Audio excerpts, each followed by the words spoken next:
Hello and welcome to the CFB Super Show, brought to you by the FTN Network. I'm your host, Walter Waddell, aka Dub Deuces 85. Getting a little bit of a late start this morning. Apologies for that. I am the only adult, if you can call me an adult, in the Waddell house currently right now. The missus has got a new job and she's out the door today. And gotta tell you, she's like ran out the door. I don't know what that's about. But all of the Waddell children, save for the oldest and most independent, is awake.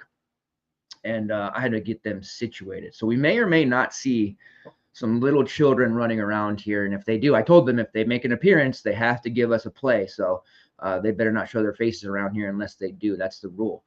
Anyhow, it is week 14. We had a pretty damn good day, if I should say so myself. Parker Navarro of Ohio yesterday, Black Friday special. 43 fantasy points. Was hoping for 50, but the Ohio coaching staff found it necessary to pull their starters in the mid-third quarter.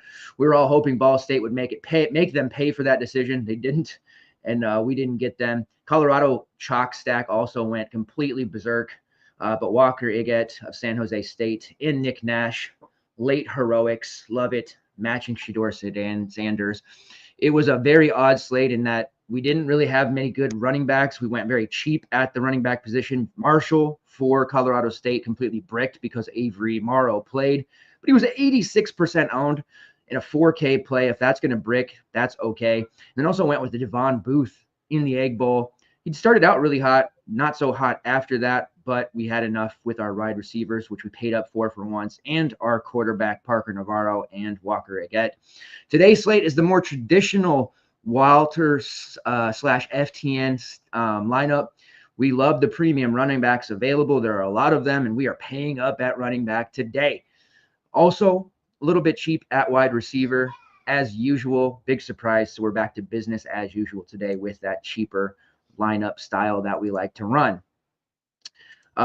This is the Q&A edition of the show. If you're watching live, be sure to get those questions in. I'll be answering from Discord, Twitter, and everywhere in between. Feel free to DM me as well. I will answer those questions here live on air. And if you're not watching the show and you're asking questions, I will circle back around. The plan here is to go for about 25 to 30 minutes, get everything in place, ownership, any news dump stuff, and then have about 15 minutes to lock to finish all of our lineups. DK, of course, has the turkey special, whatever they're calling it, 50K to first. So 20K to first later on the night slate that Jake Kuchek will have covered. Lots of opportunities to make some money. 11,700 people playing in that tournament means you're going to have to get a little bit wacky. And the good news for you is we get wacky here on the show. All right. Let's get into it. A glorious slate indeed. Also, for those of you who are doing the college basketball thing with me, slate locks 1 hour after CFB. We'll have projections. They're about half done right now. We'll have those, finished about 45 minutes prior to CBB lock. So have no fear. We did very well yesterday in college basketball as well, pulling double duty. I love it, but I got to say I cannot wait to be doing just one here because I'm getting pulled very, very thin. But we've been doing this for a decade now. We love it. Our successes are your successes. Your successes are our successes. And we're going to do this together as a group. Green screens and window trips galore. Let's start off with ownership in the way that we see it here. Pulled one this morning. Like to talk about our top 5 highest owned players at each position. Pull these from multiple sources and just the chatter around the industry. And this is how I see it as a aggregate of ownership. The top 5 highest owned quarterbacks on the slate as follows. Baron Morton from Texas Tech, who is our number 1 quarterback. He's priced at only 6'4". We got away with going cheap yesterday with Walker Iget, Bryson Barnes of Utah State as well. My man Parker. Just makes too much sense. Texas Tech versus West Virginia, the most stackable game on the slate. So Baron Morton, no surprise there, the highest owned. That's chalk that I can get behind. 6.4K allows us to fit the running backs that we want.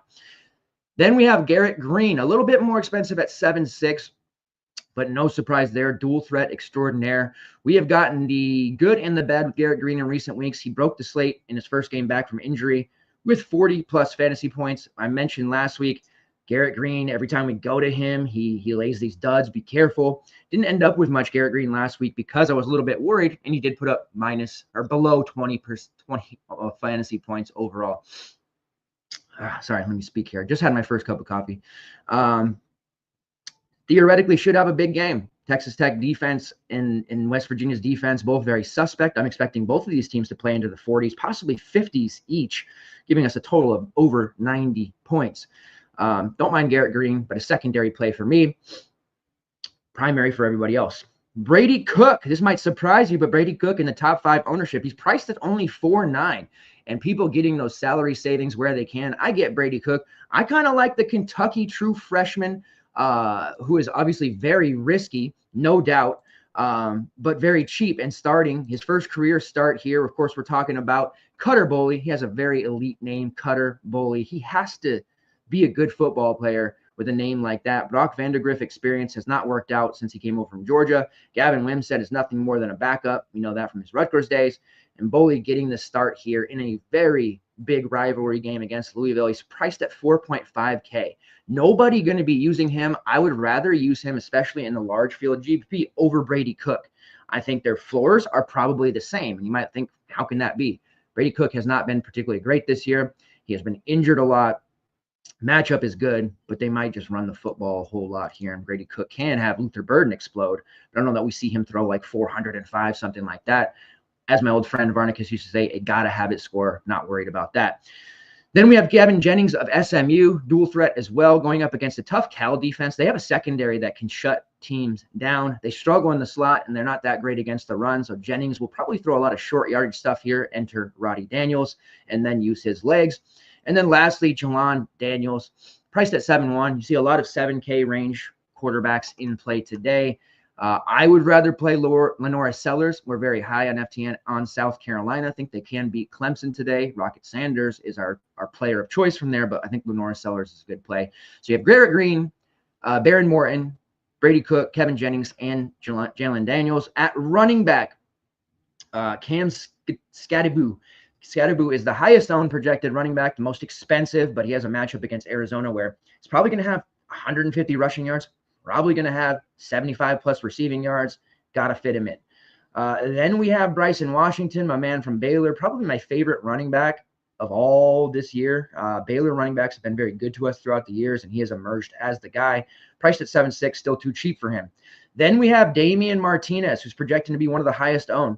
He's relatively cheap at 5.5. I particularly like the Miami receivers usually. Martinez does chop with Mark Fletcher. The matchup against Syracuse, they're terrible against the run. I get it, but Miami's going to throw the football. But Martinez as a cheaper option at 5.5. I think I'd rather play Nate Noel. But there you have it. And then it finishes up with Devin Neal and Phil Maffa. Maffa against South Carolina. No thanks. He's been good, though. Volume's there, and we know Devin Neal, 200-plus rushing yards last week. Just outside of the top 5, you have guys like Taj Brooks, Dylan Sampson, and Jarquez Hunter. At wide receiver, the top 5 highest-owned receivers, Caleb Douglas of Texas Tech at 4.8K, getting exposure to Texas Tech. It's a no-brainer. Then you have Jordan Tyson, who is still too cheap at 6.7. He needs to be above 8K. That's not happening. He's going to be relatively high chalk. Arande Gadsden of Syracuse. The Syracuse receiving room has dealt with injuries all season long. They're banged up again. And then we have Roddy Daniels of SMU getting carries and the slot work, and he's cheap, so we have to like him there. And then another Syracuse receiver making an appearance in the top 5, Daryl Gill at 3K. Min Price had a huge game last week.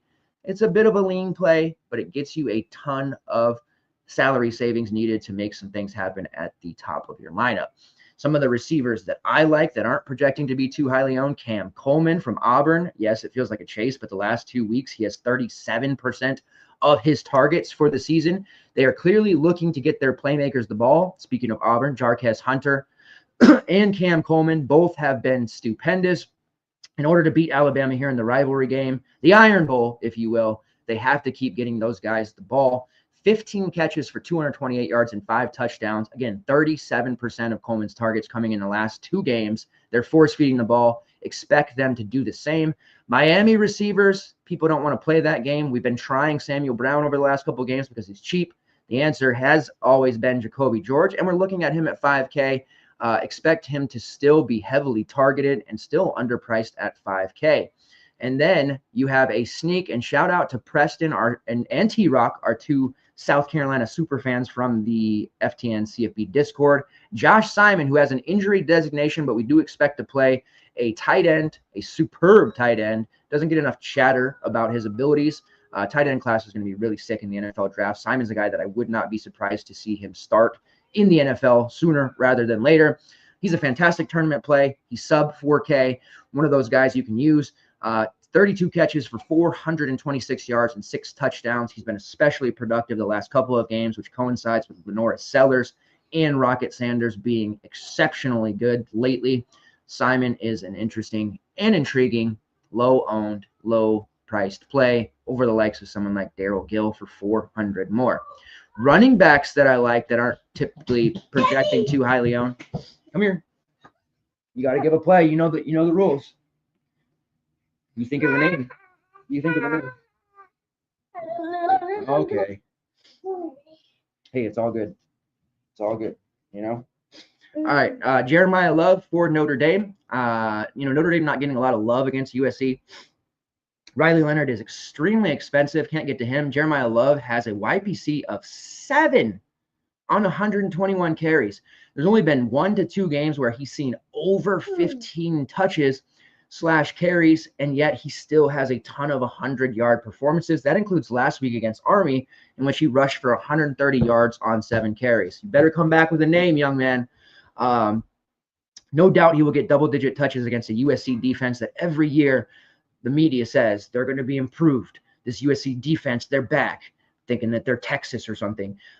They're not. They're still terrible. I love Jeremiah Love. He's going to do very well today, and nobody's going to roster him. So give me some of that Jeremiah Love action. Jarquez Hunter, he does seem to be going up the board a bit for projected ownership. Took all season for Auburn's coaching staff to get him the ball, and now they are.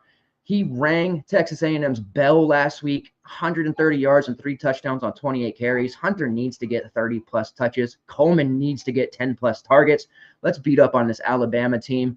No hate towards Washington's ex-head coach. I don't hold grudges very much, if ever. Unless they go to Oregon, of course, then we hold grudges. But Kalen DeBoer, coming in behind Nick Saban, that was never going to be a great thing. We love you, Kalen. We thank you for what you did in Washington, but we would love to see you and Alabama take it in the shorts today from Auburn. Make it clear I am rooting for Auburn. Get Jarquez Hunter the ball. Let's not do any of this foolishness. I know you got Peyton Thorne as a quarterback, but let's make it work. Nate Noel of Missouri, he's cheap. I don't like that play. Jake Kuchek does, and Jake Kuchek typically knows what he's talking about, so we'll back him a little bit. Taj Brooks not projecting as high as owned as he should. He's expensive. I get it. We love Taj Brooks. And then at quarterback, I'd mentioned Cutter Boley, who I think is nice, Lenora Sellers, and then Sawyer Robertson of Baylor. I can't get enough Baylor. I love the Baylor team, this offense. They have been a pretty big surprise. And, Sawyer's been able to hold off. They got the Toledo transfer, Daquan Finn, who has been hurt most of the year. Very big time, MAC player of the year type option. Hasn't been able to get on the field because of how good Sawyer Robertson has been. So that is the quick rundown of who we like. Let's get into some questions here. Congested this morning.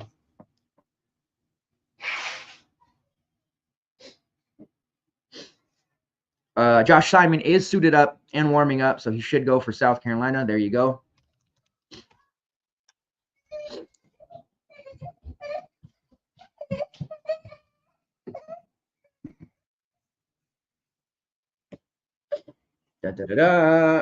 Superman. Did you figure out a name yet? Well, you did? Who? All right. You just mad at your sister, huh? All right, so we got some questions here. Baron Morton, Oronde Gadsden versus Brady Cook, Jalen Tyson. Tyson's great, but to me, that's a no-brainer. GBP-wise, some alt builds, maybe some Brady Cook. But Baron Morton is the #1 quarterback play today. He's only 6'4" with Oronde Gadsden. I had the decision myself between Jacoby George and Oronde Gadsden. Gadsden makes sense for Syracuse. Miami has looked a little suspect. Syracuse also looks suspect. So I am going with the first duo there, Baron Morton and Oronde Gadsden. All right, Jaheim White and a 4.7K receiver or Wilcox / Gadsden. Let's get that pulled up.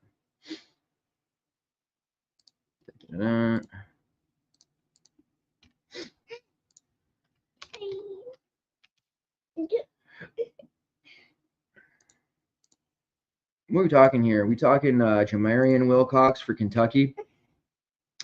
I don't know, 3.8K for him. I don't really want to go too cheap on running back today. So I think I'm going to go Jaheim White. Between White and Donaldson, that makes sense with the Texas Tech mini stack that we're rolling, whether that's Jalen Conyers, who I love at tight end today, and a run back of Jaheim White or CJ Donaldson. As far as the 4-7 wide receiver goes, it's a little bit like the range there. I need you to get down below 4K if you can. If you can't, Josh Cameron of Baylor, Cade Douglas of Texas Tech. Those, he's 4.7 or 4.8. So probably Cameron there is your best bet. Coy Eakin at 4.2, just getting that exposure.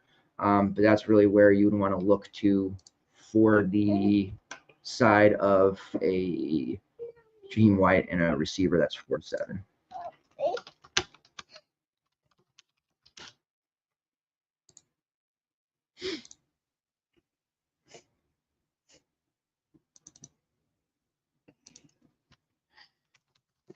All right.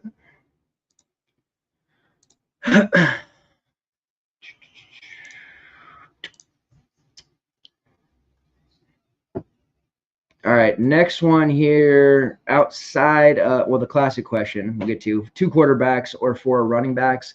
Yesterday was a 2 quarterback slate all the way. Today is more a running back slate. We know we have a tremendous amount of premium running backs that we like, whether that's Bryson Washington, Rocket Sanders, Cam Scattaboo, Jeremiah Love, and Taj Brooks. We like all of those options. So it is a 4 running back slate there. You can get to 2 quarterbacks with Morton and somebody like a Fernando Mendoza, or perhaps even Sawyer Robertson, but it is a running back heavy slate for me. Paying down right now in my main build, the highest priced receiver is Jacoby George.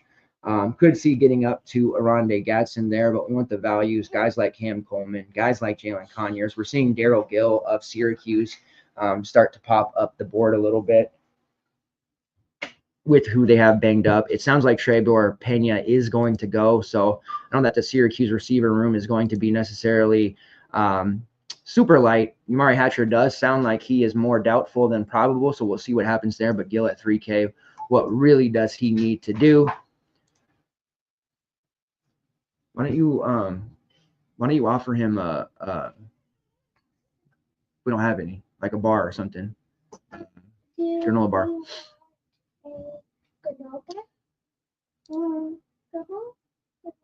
All right. Cutter Boley in main build acceptable.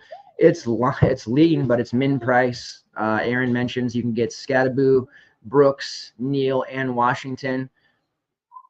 Really we're looking for Cutter to get 12 to 15. I think he can definitely do that. We saw him even in a tough matchup against a ridiculously good Texas team that no true freshman should have to play against, at Texas at that. He completed 10 of 18 for 160. He did get picked off. He did fumble a couple of passes because he got sacked to no end. But overall, he looks pretty poised in the pocket. And facing Louisville at home in a rivalry game, which he's the first true freshman in the history of this rivalry, by the way, to get the start. I think he's very poised. He should be able to put up that 12 to 15 score. Anything over that, 20, 25, you're going to feel pretty damn good being able to get him in there. And honestly, the Louisville defense could take it or leave it. So I do like Cutter as a main team play.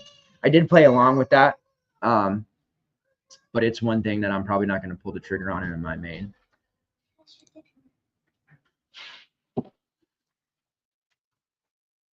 All right. Sorry, a lot of commotion going on inside here.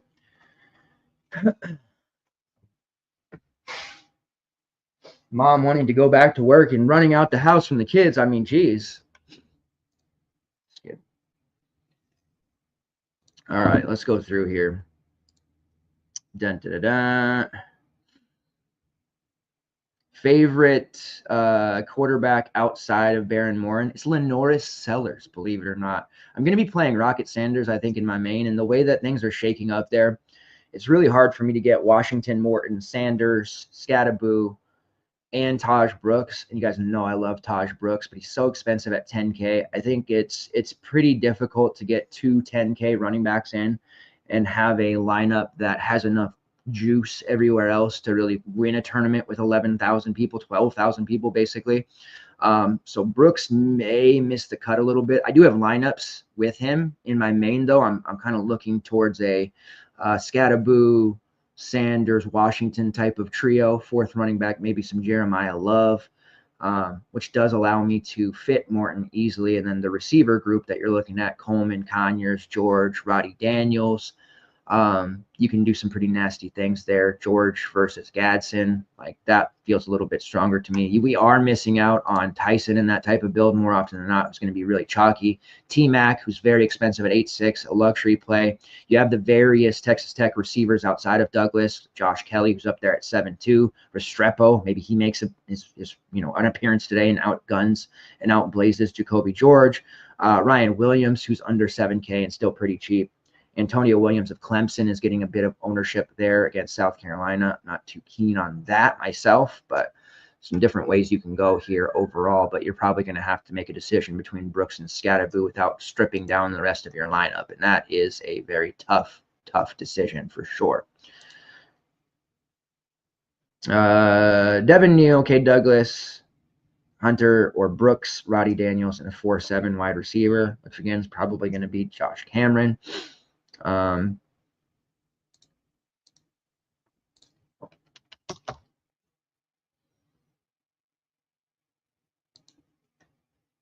Is that Chris Hunter from Arizona? I guess he's put up 20 plus in his last two of his last three.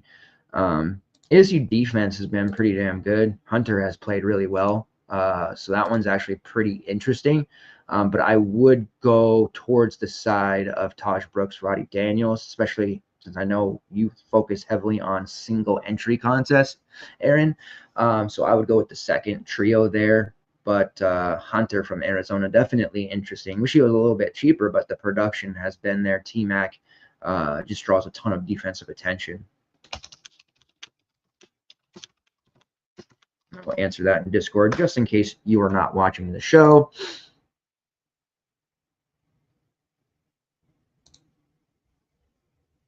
All right. Preston, the South Carolina super fan, too cheap, got a stack. Lenora Sellers, Rocket Sanders, and Simon. Simon is a really interesting play. Like, I think I want to go one or the other. So I did go ahead and get a Josh Simon, Lenora Sellers, large field GPP build, and then running Rocket Sanders in the main. You can do Sanders with Sellers because they both rush a lot. Sanders is a big time receiver, check down wise, and even slot work for Lenora Sellers. But I just don't know that I want to stack them up. So fun one in large field GPPs though. If we're right about South Carolina beating Clemson, and you got to look at Clemson and say, hey, yeah, their defense looks pretty good on paper, but look who they played. The Citadel, a banged up Virginia Tech team that hasn't been healthy since Nam. Louisville, the one offense that was healthy against them, they gave up 33 points and lost. They beat up on Virginia, but still gave up 31. They beat up on Wake Forest, beat a injured Pittsburgh team most recently. Florida State, who's awful this year. Stanford, who's awful this year. NC State, who's awful this year. App State, they put up the 66 against them. And then when they played Georgia at the beginning of the year, they lost 34-3. So Clemson has had the benefit of a very soft schedule. If you're a Clemson fan, I think you have to look in the mirror and agree to that. I think a lot of people are looking at Clemson's defensive stats on paper and saying, oh, they're going to contain South Carolina, or this is going to be a grind. And if it does turn out that way, that's a perfect game for Rocket Sanders because he's content, just barrel rolling into the defense repeatedly. And he might have a 2-yard carry, 1-yard carry, no gain, 4-yard carry, but he's going to wear them down, and that's when he's going to pop a 40 to 50-yard touchdown run. You watch how that plays out with Rocket Sanders. That'll open things up for sellers, and the offense will be off to the races. South Carolina is such a sharp bet this week. My favorite by far.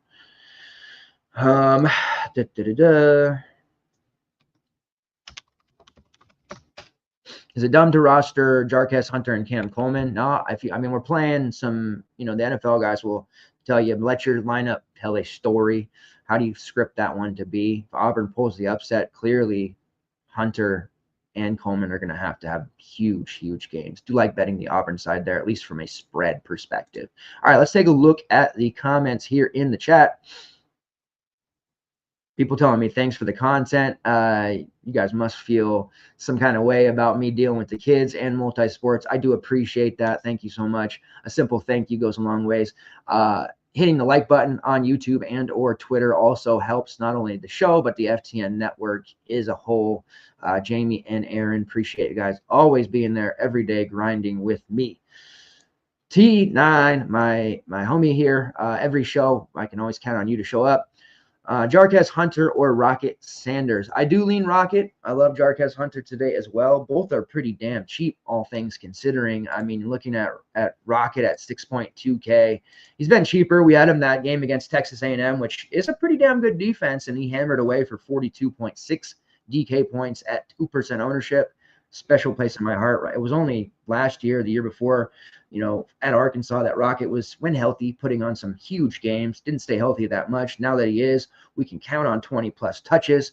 Love him for sure. He's the play for me over Jarquez Hunter. But that's because I'm going to be leaning into Cam Coleman so much. If you don't have Cam Coleman, I think there's a lot of merit to using Jarquez Hunter there. It's clear they need to give him the touches. He's done so against some pretty good defenses. Texas A&M, another, we just mentioned Rocket rung their bell. He did so to Texas A&M last week. Kentucky, 20-plus carries. Like, they need to give him 20-plus carries. He has only been given 20-plus carries in 3 games this year. I don't know, why they continue to negate and neglect him. Yes, there's been some games where they had to pass, but you got to find a way to run the football with this guy. Against New Mexico in week 3, 20 carries, 152 yards and a touchdown, 32.6. Also had a 14-yard touchdown reception, 32.6 DK points. Then you go to week 9 against Kentucky, 23 carries for 278 yards, 2 touchdowns, 4 receptions, 48.7 DK points. And then last week, 28 carries, 130 yards, 3 touchdowns, 4 receptions for 23 yards. Give this man the ball. It'll only help the passing game in the long run, open things up for Cam Coleman as the defense tries to adjust to Jarquez Hunter. He is very good, but more so the GBP play for large field. I'm perfectly content running Rocket in my main/single entry builds. So that is where I'm at there. Keep those questions coming. There's a lot of South Carolina chat, man. South Carolina, we love it. If South Carolina lays an egg today, we'll be crippled, but it's going to be fun. Seeing some Campbell chatter here at 3K. Dalvin Campbell, 5 for 120 against Wofford last week, 2 for 86 against Missouri. It's a pretty big play threat. Catches up 27, 47, and 58 this year. If you're doing multi-entry and 5+ lineups, 10+ lineups, it makes sense to kind of do these sellers mini stacks, right? Josh Simon is the one that we like the best, but Campbell makes some sense there. Nick Harbor was getting a lot of draft talk before the season started. There's been some health issues, but he's definitely got a lot of upside. Gage Larvadan, the MAC transfer, he had a touchdown last week. There's various ways you go here, and all of them below 4K. So I don't mind that Dalvin Campbell call there. If running Cutter Boley, do we need to pair him with someone? Not necessarily. They're all cheap though. Dane Key is 4.9K. He hasn't really been that relevant. Jamori Macklin at 3.8, I think, is the most interesting play. He's only going to give you 1 to 2 receptions, but the touchdown upside is there, and he's got big play threat written all over him. So I would be more apt to run him, and then Berrien Brown is more of kind of the safety valve. He is getting carries as well, but Berrien Brown is just an okay play for me. Kentucky in general, it's hard to get excited about, but Louisville's defense, I mean, they're going to give up some points here, and it stands to reason that Boley does put up, close to value at 4.5K. He's definitely better than people probably realize, and he's the quarterback of the future for Kentucky. Yes, to 4 running backs. Getting that question again.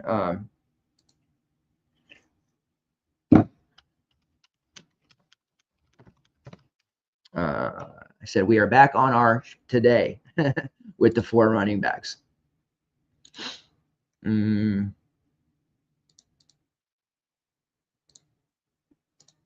Not really a ton of news to be tripping on too much. In the later slate there, my man, Damon Williams, the Washington true freshman quarterback, it has been announced that he's going to get a significant uptick in snaps against Oregon.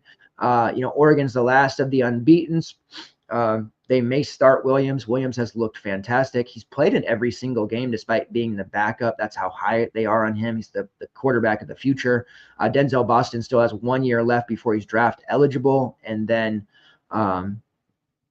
Mohammed, the running back freshman for Washington, also our future. So I'd like to see those 3 play a lot, build some chemistry, playing loose, playing free. Not a lot of stress on Washington. They are bowl eligible, but no one expects them to win this game in Oregon. But we always get up for Oregon, and we do beat them more often than not.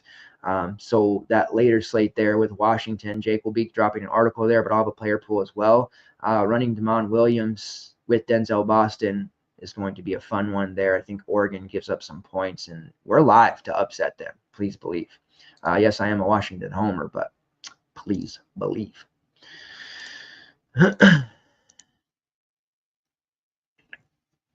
Taj Brooks, Damian Martinez, or Cam Scattaboo, Nate Noel. That's a tough one. I do lean the Scattaboo side, and that is because he's going to get those direct snaps. Hell, he might throw the ball. He's going to get receptions. Brooks gets those receptions too, but because we're leaning into Baron Morton so hard, and we can stack running back quarterbacks, there's a lot of instances this year we've been able to show that it works. But I feel like between Scattaboo and Brooks, I'm in a one-on-one, gun to my head, I have to pick one. It is going to be Scattaboo. If I wasn't playing Baron Morton and Jalen Conyers, then I would probably kind of coast towards Brooks because he's been my guy. But that is in my mind how I'm justifying playing Scattaboo and not Brooks if I have to. Damian Martinez, he's cheap. It's a great matchup, but if he's going to, Damian Martinez chalk, he's so cheap, but he's been cheap all year. He's had great matchups all year. So I do lean Nate Noel there, who I don't love either, but he is really cheap. The volume has been there, and that's what we can count on with Noel over Martinez, the volume to be there. Fletcher's still getting carries from Miami, and they just throw the ball a lot. If Syracuse has success, keeps it close, or even has the lead, Cam Ward's going to sling it 50 plus times. So Martinez may very well get there, but he's going to have a level of efficiency there that he just hasn't had last year and the year before at Oregon State. He had the volume to lean on, and he just hasn't had that. So volume-wise, leaning into Scattaboo and Noel. Brooks gets volume too, but I think in a vacuum, as they say, that 2v2 leans towards the Scattaboo side.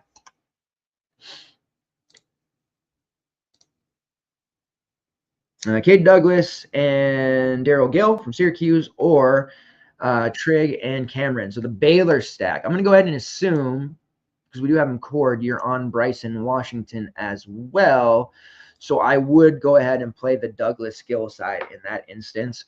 I think the Baylor stack can absolutely work. But again, I've known you for years, Aaron, so I have a pretty good idea how you tick with the way you build lineups, and your tendency to lean on single entry stuff, like myself, would push me towards the Douglas Gill side. Trigg had a monster game, right, in his last one. I don't know that we can count on that production to continue. He's certainly cheap at near min price at 3-1. Hal Presley hasn't been really doing a whole lot. I would still prefer Presley over Trigg, believe it or not. But obviously 3, 4, and 5 catches over the last 3 games for Trigg. They're getting him a lot more work. I do like Cameron, and he's my answer in that question you had about the 4-7 receiver. But he's very high, high and low, right? He's 1 week you'll see him put up 30. 1 week you'll see him put up 2. And that's how most of the Baylor receiver groups are. But if you're going to play a Baylor receiver, I would almost say get Robertson in and maybe consider fading Washington as well. But that's more of a GPP look, right? So that is where I would lean there with the Douglas and Gill side myself. And even if Pena plays, which it sounds like he will, even if Hatcher plays, which sounds like he won't, Gill should be fine. 3K. There's not a ton of damage he can really do to your lineup there. There are a tremendous amount of playable, viable sub 4K options. At the receiver spot, shit, even on Baylor itself, Ashton Hawkins, who I do think is a pretty solid play. And looking at it, Hawkins is actually pushing towards 15% ownership, roughly. That's a big estimate, by the way. It's been kind of tough to get the exact percentage, but we are seeing some rostership coming in on Ashton Hawkins. Taj with Morton or pay up for other running backs. So kind of just give you an insight on that one, but they're very playable together. But I do lean, if you can only play one or the other when it comes to Scatterboo or Taj Brooks, it is Scatterboo for me. I would prefer to play both if you can. And in fact, I do have a ton of lineups in the 50K to first that are playing both. And Conyers. So a lot of Texas Tech exposure there. And then one of Jaheim White, CJ Donaldson. So it's viable to do either or. But when it comes to single entry, high dollar cash games, I am doing Morton with Scatterboo in that instance.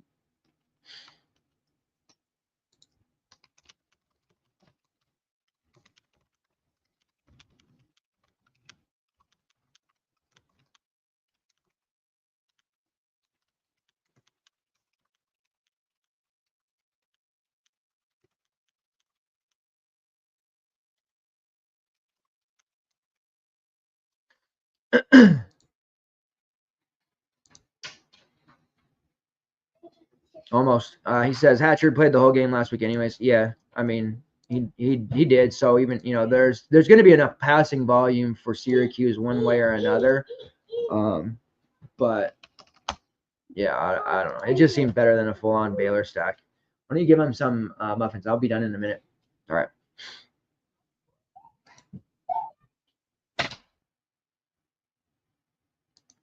Here's a good one. What running back that nobody's talking about will win someone the 50K today? I love it. I love these kind of questions. Don't get them enough. Donovan Edwards of Michigan. He is on the morphine drip, basically dead, but a big game against Ohio State. I think he breaks one. Like he just did, whether that's a broken coverage type catch or he finds a hole and just jettisons himself through. Donovan Edwards at 4.4K on the road against an Ohio State team that they historically struggle with. But he's going to be good for a long touchdown today. And if there's a touchdown prop for Edwards, I would definitely take it. That's my answer there.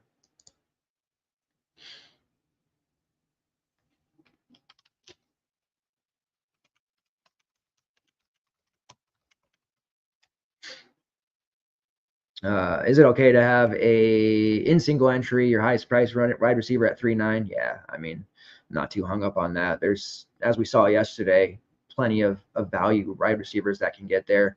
A lot of us had Cole Wilson, who put up nearly 10 yesterday from Texas State. Simeon Evans from Sam Houston State. We noticed his snaps were going up, but we didn't pull the trigger there. He had a monster game with 2 touchdowns. So there's some viable guys there. And as we're getting later into the season here, guys are starting to hit the portal. Guys are pulling themselves out of bowl consideration. Some of these cheap younger guys or guys who didn't play as much are going to be coming into relevance here just because the guys in front of them not playing as much anymore.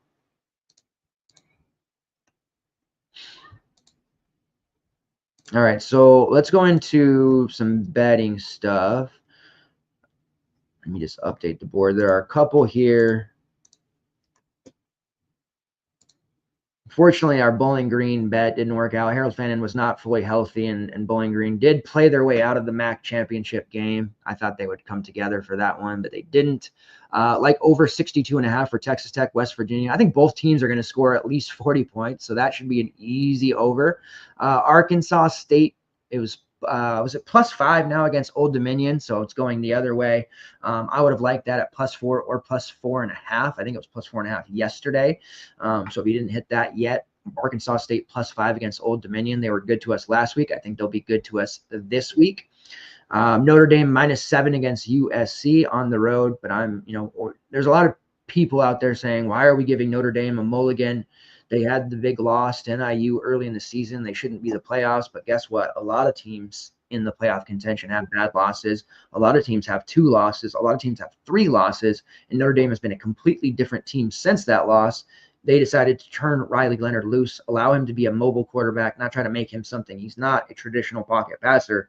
And now Notre Dame is steamrolling everyone. And Army, Navy, they beat the pants off of. And those were 2 teams that got a lot of chat and hype earlier in the early part of the season there as a outside playoff team. So, yes, we are giving Notre Dame a mulligan for that one because they are one of the best teams in the country. Hate it or love it, that's the right answer.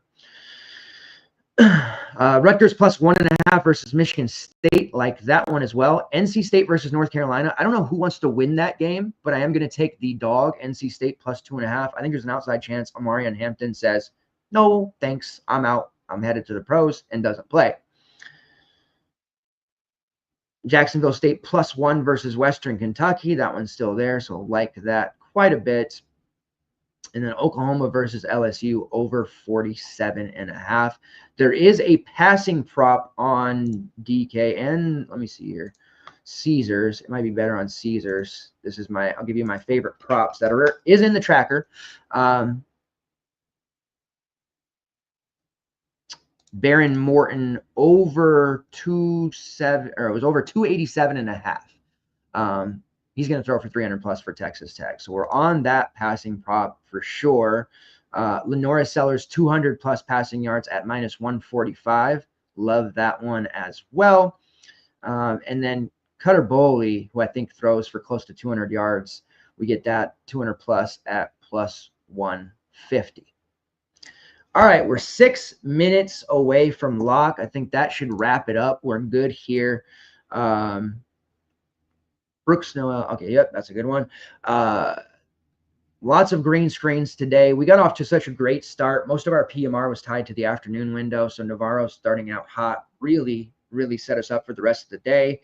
Let's finish out week 14 with some real strength here. We'll get ready for conference championship week and bowl season. It's been a really fun year with you guys. The first 6 to 7 weeks of the season, we were just mashing. Hit a little bit of a lull there from weeks 8 to 11, and now we're starting to heat back up again. So appreciate it. On your guys' way out the door, please make sure you smash that like button on both YouTube and Twitter. I will be back Monday night for the CBB version of the show. We have all of the slates out for college basketball over the next 3 days. 6, 7, and 5 game slates today, Sunday, and Monday. So don't forget to check me out for that. And I'll see you guys at the top of the leaderboards today. 50K to first, top 10. Let's get all the FTN folks in the top 10 to 20. Take care, guys. Let's do it.